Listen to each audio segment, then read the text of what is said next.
All right, so we gotta talk about this trade setup that did not work. We had a very nice 4-hour gap.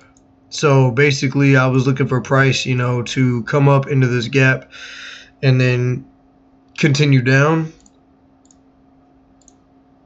So, I just mark it like this, and it's a bearish gap. So I mark it red. Just makes my life easier.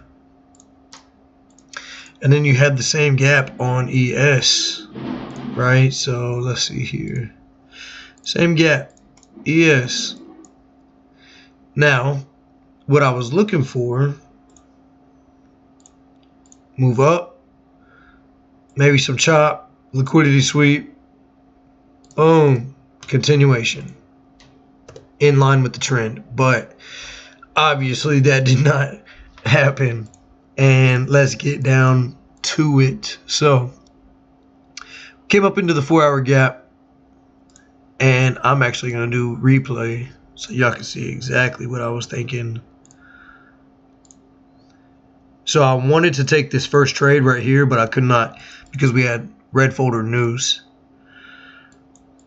Basically, you have closing of the gap, and then we had a 1-minute fair value gap or inversion right there. So I wanted to do this, enter on the close, stop at the high, and then it's 4-hour rejection, so I'm thinking big targets.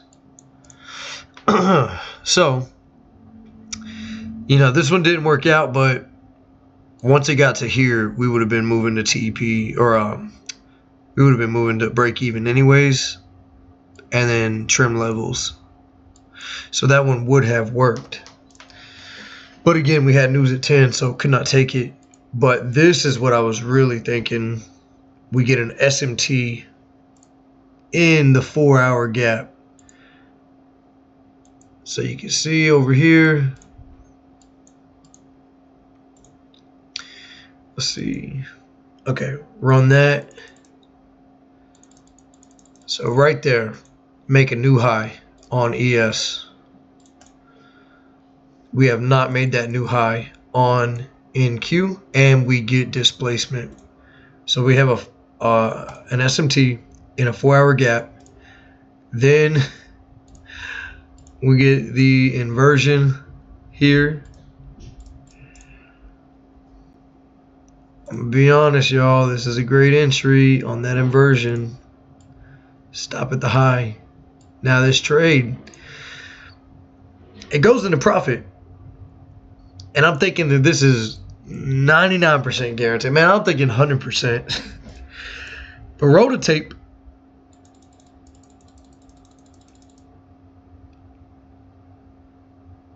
Roll the tapes. Stopped out. Now, we got to figure out why it didn't work.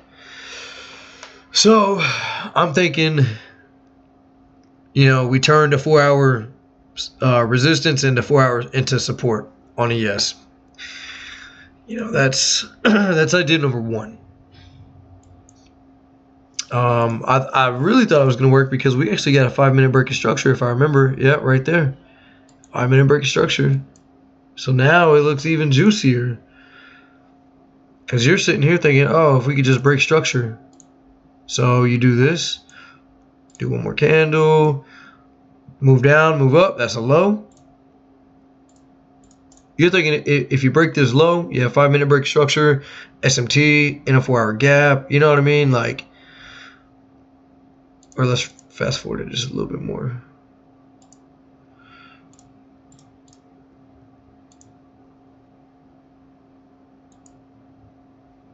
Create the SMT, 5-minute break of structure. This candle closes into the short. Stops are wide, but SMT, 4-hour gap, all that good stuff. Like the trade makes sense to target lows. That's crazy, but you would actually be targeting the low a day. But if you're looking at the 4-hour, you're expecting this pattern to continue, so it would reject and then it would go seek out that gap. So if you you know, if you target that, which is what I was trying to do, then this is what it would look like. Midpoint of that. So it gives you a 1-to-1. You know, you just take it with lighter risk. But this was, you know, what happened today. Didn't really get the continuation. So my trade was actually this one right here. SMT, 5-minute break of structure, 1-minute inversion.